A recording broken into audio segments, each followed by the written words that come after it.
7, começamos agora falando sobre o Evangelho de João.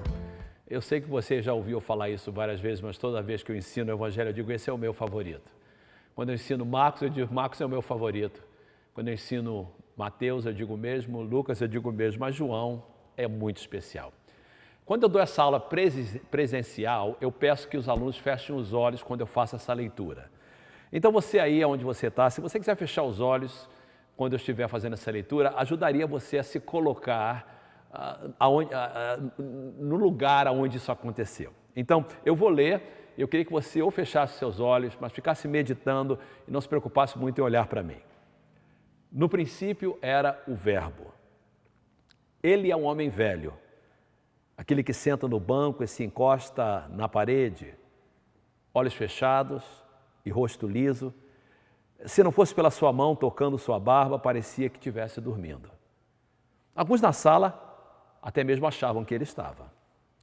Ele faz isso muitas vezes durante o período do louvor. Enquanto o povo canta, seus olhos se fecham, seu queixo cai, até descansar no seu peito. E assim ele continua sem se mover, em silêncio. Aqueles que o conhecem bem sabem que não é bem assim. Eles sabem que ele não está descansando, ele está viajando.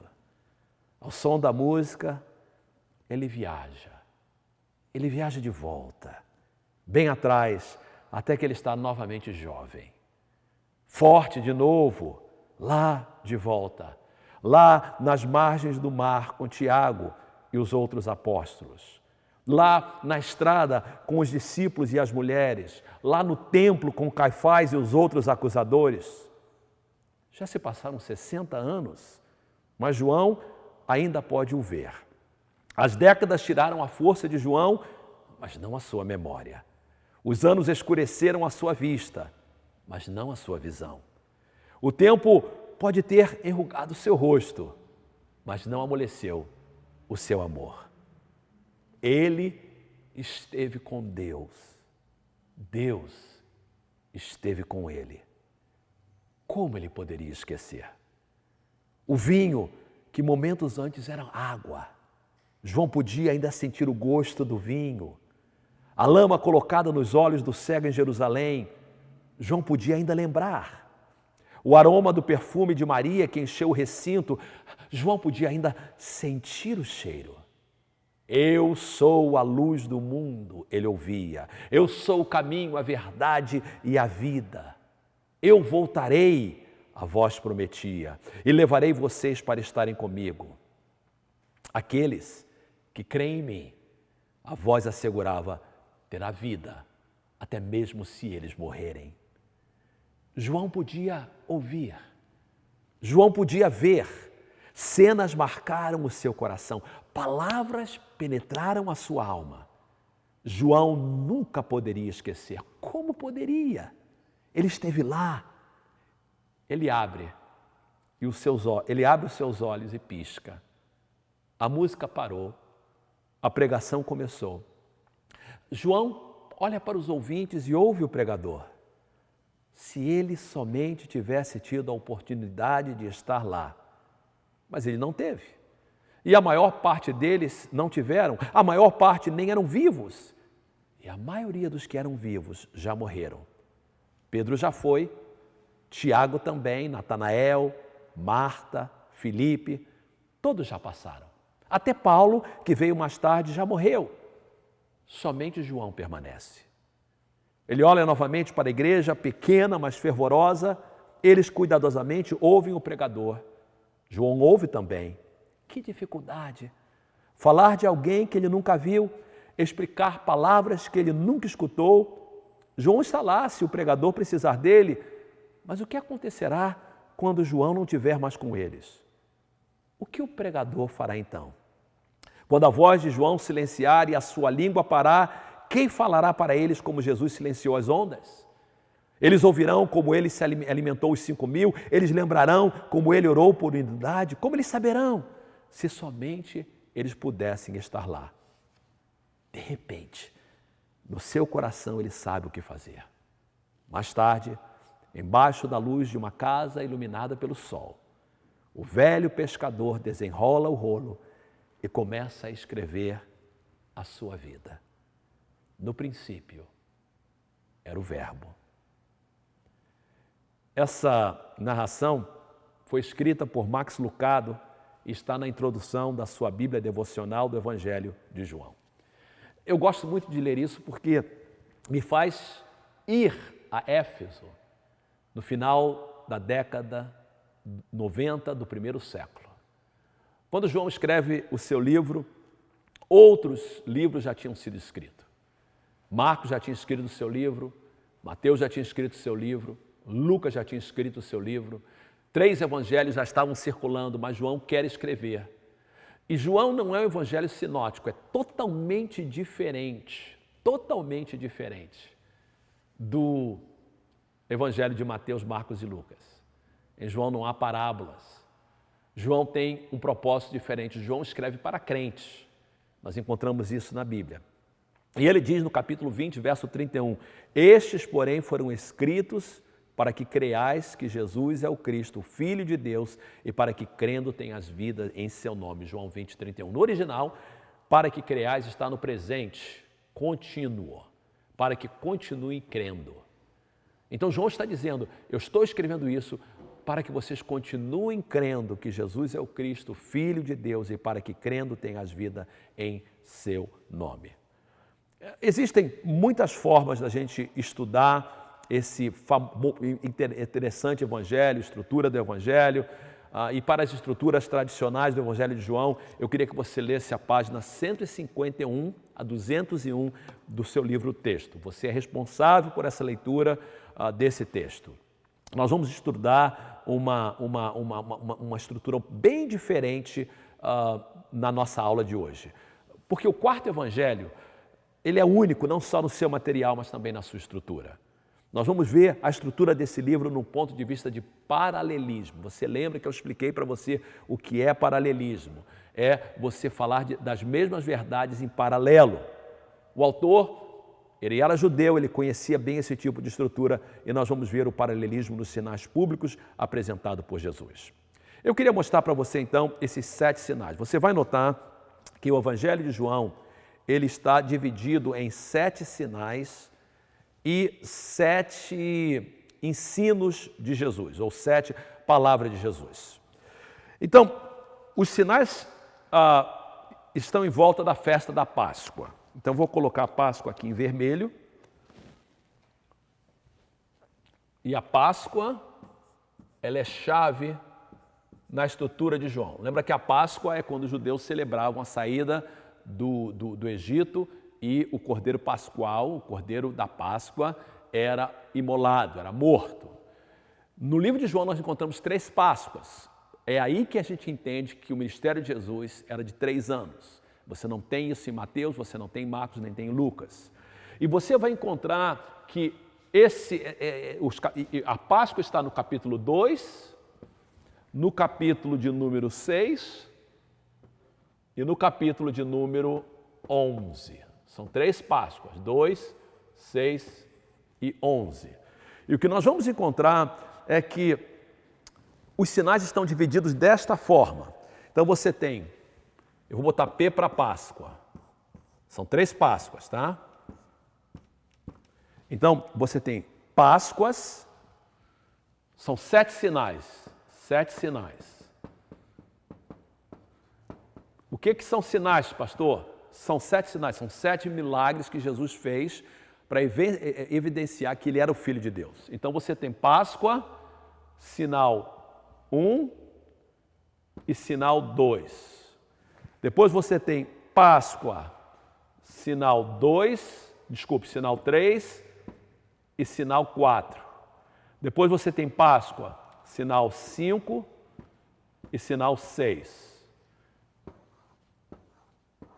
6 sinais. Você não falou que tinha 7º sinal? O 7º sinal é no final aqui. Então você tem sinal 7. São 7 sinais. Cada sinal é seguido de um discurso que explica os sinais. Então, você tem Páscoa, sinal 1, sinal 2, discurso. Eu vou colocar aqui discurso. Páscoa, sinal 3, sinal 4, discurso. Páscoa, sinal 5, sinal 6, discurso. Você vê que a estrutura dele é muito linda, é uma estrutura complexa. Agora, cada sinal tem que ser visto à luz da Eucaristia ou da ceia do Senhor. A Páscoa foi a precursora da ceia do Senhor. E no livro de João você não encontra Jesus participando da Páscoa. Você encontra, participando da ceia do Senhor. Você não tem a história da instituição da ceia, mas a ceia está em todo o livro de João. Porque você vai encontrar que os sinais têm a ver com a Eucaristia. Você tem, e eu quero colocar isso, e vai ser colocado também para você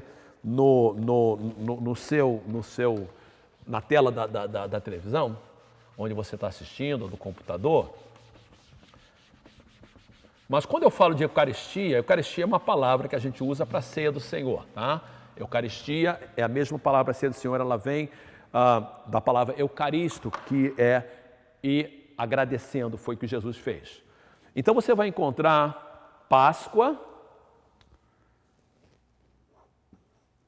vinho, Páscoa, pão, Páscoa, Jesus é o pão e é o vinho. Ou seja, mostrando que é muito importante no Evangelho de João mostrar que Jesus é o cumprimento da Eucaristia. Jesus, o seu sangue é o vinho, o seu corpo é o pão, Jesus é o pão e vinho. E cada um dos sinais estão baseados em cima disso. O tema do livro de João, é importante você entender esse tema. O tema do livro de João é transformação. Transformação. Transformação é a palavra-chave do livro de João. E você vai encontrar o seguinte, transformação. Sinal 1, vamos falar aqui quais são os sinais. Sinal 1 é a transformação da água e vinho. E esse sinal é paralelo com o sinal 4, a multiplicação dos pães. Sinal 2, a cura do filho oficial, que é paralelo com o sinal 5, a cura do cego. Sinal 3, a cura do paralítico de Betesda, paralelo com o sinal 6, que é a ressurreição de Lázaro. E sinal 7, paralelo com todos os outros sinais, o clímax do livro, a ressurreição de Jesus. Bem, você tem isso aí preparado para você, mostrado para você aí, mas eu queria que você olhasse e entendesse isso agora no contexto aqui para mim, para você mais uma vez entender. Então você tem sinal 1, que é paralelo com o sinal 4. Sinal 2, que é paralelo com o sinal 5. Sinal 3, que é paralelo com o sinal 6. E depois você tem o sinal 7. Ele usa esses sinais, esses acontecimentos, para mostrar o tema de transformação. Então, o sinal 1, a transformação da água e vinho, paralela com a multiplicação dos pães. Vinho, pão. Sinal 2, a cura do filho de oficial é uma cura, e depois você vai ver que é a cura do cego, 2 curas. Sinal 3, a cura do paralítico de Betesda. Sinal 6, a ressurreição de Lázaro, que é a precursora do sinal número 7, que é a sua própria ressurreição. O primeiro sinal, vinho. Por que João escolheu vinho como esse primeiro sinal? Aliás, muitas pessoas têm dificuldade com esse sinal. E João diz que foi o primeiro sinal que Jesus fez, a transformação da água em vinho. E ela parece fora de contexto, parece que não faz sentido Jesus transformar a água em vinho, esse ser o primeiro sinal, mas claramente diz que esse sinal foi importante para que as pessoas crescem em Jesus. Por que João escolhe esse sinal? Por causa do seu significado, esse é o interesse de João. Nenhum outro evangelista conta essa história da transformação da água em vinho. A transformação da água em vinho é simbólico da transformação que Jesus faz na vida daqueles que creem nele. Esse sinal é seguido do discurso de Jesus com Nicodemos e na conversa com a samaritana.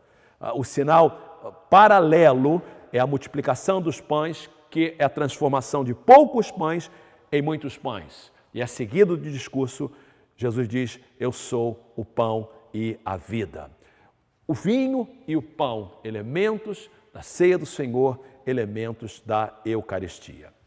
João capítulo 6, versos 53 e 54, importante a gente ler esse versículo agora. Diz assim, João 6, 53 e 54. Jesus, pois, lhe disse, na verdade vos digo que se não comerdes a carne do Filho do Homem e não beberdes o seu sangue, não tereis vida em vós mesmos. Quem come minha carne e bebe meu sangue tem a vida eterna e eu o ressuscitarei no último dia. Palavras fortes, principalmente para aqueles que viviam naquela época. Tem que comer a minha carne, tem que beber o meu sangue.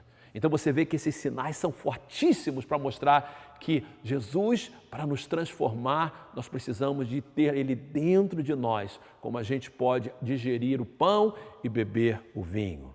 O segundo sinal, em paralelo com o quinto, ambos falam de cura. No primeiro, o curado não é judeu, o que introduz a conversa com a samaritana no capítulo 4. No segundo, o cego de nascença, judeu, mas não parte da elite, cheio de pecado. E ambos experimentaram transformação. Tanto aquele que não é judeu, que recebeu o milagre, como também o cego de nascença, eles receberam transformação. Aí você tem o terceiro sinal, que é a cura do paralítico no poço de Betesda, no capítulo de número 5, enfatiza o mesmo ponto.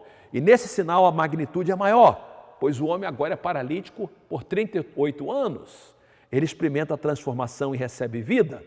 E o sinal paralelo é a ressurreição de Lázaro. Ele também recebe vida literalmente, pois antes era incapaz de tê-la.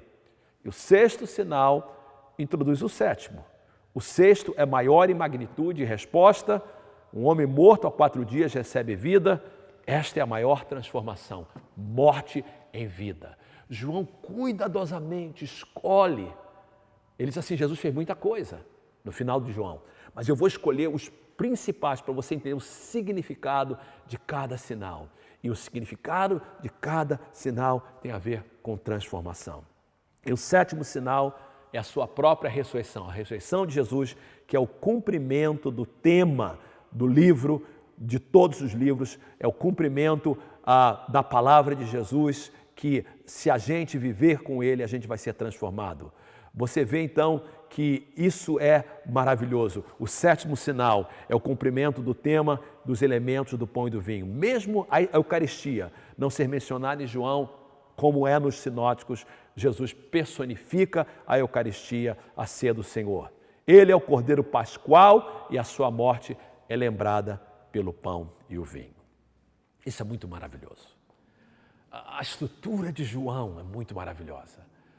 Você precisa de trabalhar nisso. Eu vou colocar para você e você vai receber essas anotações, porque eu quero que você veja a beleza desses sinais. O que João está fazendo é um paralelismo. Ele está mostrando o seguinte, Jesus fez muitas coisas, mas eu escolhi esses sinais para mostrar o tema da transformação. O livro de João começa de uma forma muito diferente do que os outros evangelhos começam. Eu queria que você me acompanhasse aí em João capítulo 1. Eu falei da estrutura, agora eu quero falar do tema de João. No princípio, verso 1, era aquele que é a palavra. Eu gosto muito da forma que a NVI traduz.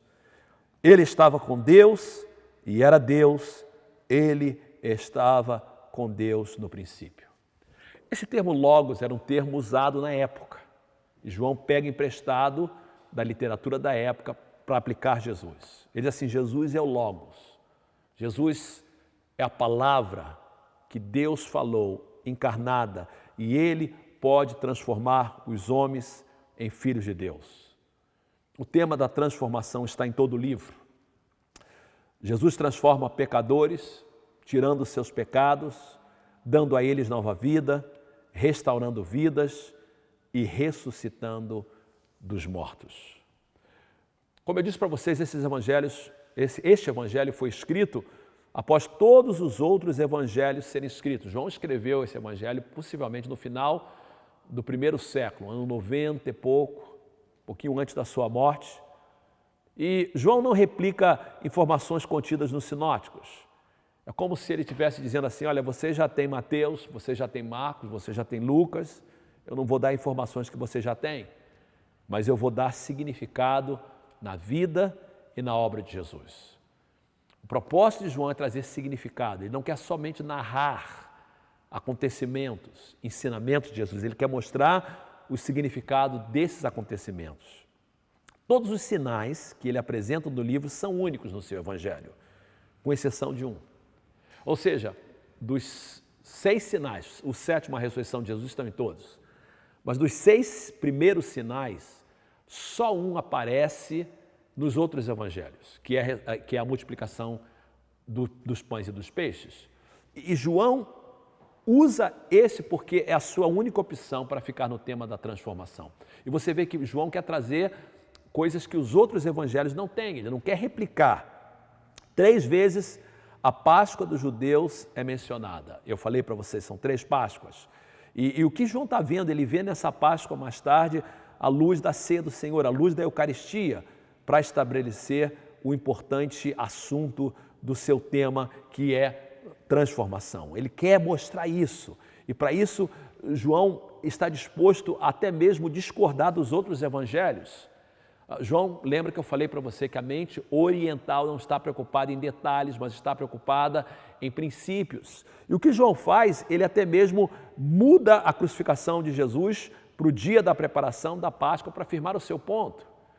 João traz uma coisa que Jesus fez no final da sua vida, que foi a limpeza do templo, e ele traz para o início do ministério de Jesus. Algumas pessoas têm dificuldade de falar assim, então Jesus limpou o templo, foi no final ou no início? Foi no final. Mas por que João põe no início? Porque João não está preocupado em cronologia, ele está preocupado em significado. A Páscoa é importante não só para o desenvolvimento do tema, mas para a estrutura dos sinais. Cada sinal ou grupo de sinais ocorrem após uma das Páscoas. E esses sinais são importantes, mas não são os únicos sinais. Olha o que diz em João capítulo 20, verso 20 a 31. Diz assim, Jesus, pois, operou também em presença dos seus discípulos muitos outros sinais. Então, Jesus fez muitas outras coisas, mas esses estão escritos neste livro para que vocês continuem crendo que Jesus é o Cristo, Filho de Deus, e para que crendo tenhas vida em seu nome. Por que eu li para continuem crendo? Porque eu estou parafraseando o original. A tradução aqui é para que creiais, mas está no presente contínuo. Esses 7 sinais foram escolhidos para que os leitores creiam ou continuem crendo que Jesus é o Cristo, o Filho de Deus, e para que crendo ou continuando crendo tenham vida em seu nome, ou seja, que a transformação da vida para a morte ocorra na vida dos leitores. Você vai notar que no livro de João há claramente uma progressão dos sinais. E João faz isso de propósito. No primeiro, há muito vinho. No segundo, há abundância de pão. Jesus cura o filho de um oficial, dá vida ao paralítico, vista a um cego e vida a um morto. A progressão também ocorre na resposta dos que presenciam os sinais. Você vai notar que com cada sinal mais gente começa a crer nele. A progressão também acontece na resposta dos que presenciam os sinais. No primeiro, os discípulos creem. No 6º, uma multidão crê. A incredulidade também cresce e no 6º sinal, Jesus é preso. Então você vê esse dualismo de crença e descrença, esse dualismo de entender e de não entender, esse dualismo de Jesus falar de coisas celestiais e as pessoas entenderem coisas terrenas.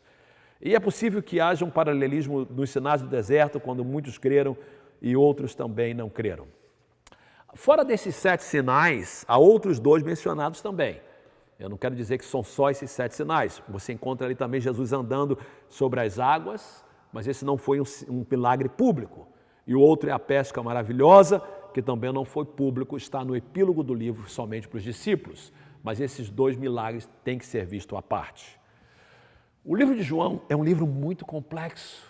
A estrutura é complexa, mas é muito, muito, muito, muito lindo. Algumas pessoas têm a mania, o costume, de quando uma pessoa é nova, dar a eles o Evangelho de João, achando que esse é o melhor livro para uma pessoa não crente ler. E a verdade é que não é. Esse livro é muito complexo. A razão que a gente faz isso é porque no Evangelho de João nós temos João 3,16, Deus amou o mundo de tal maneira que deu o seu Filho unigênito para que todo aquele que crê não pereça, mas tenha vida eterna. É no Evangelho de João que nós lemos a respeito de Jesus ser a luz do mundo, quem crer nele não andará em treva, mas terá a vida eterna. E por causa desses ditos a gente dá às pessoas o livro de João para ler, mas o livro de João na verdade devia ser dado somente para crentes. A beleza, se a pessoa é nova convertida, deve ler primeiro Marcos, possivelmente Lucas, depois Mateus e deixar João por último. Porque a complexidade de João é maravilhosa, mas é um evangelho simplesmente fabuloso. São 21 capítulos, capítulos que terminam com a pesca maravilhosa e Jesus prometendo o Espírito Santo para todas as pessoas que querem buscar a Ele.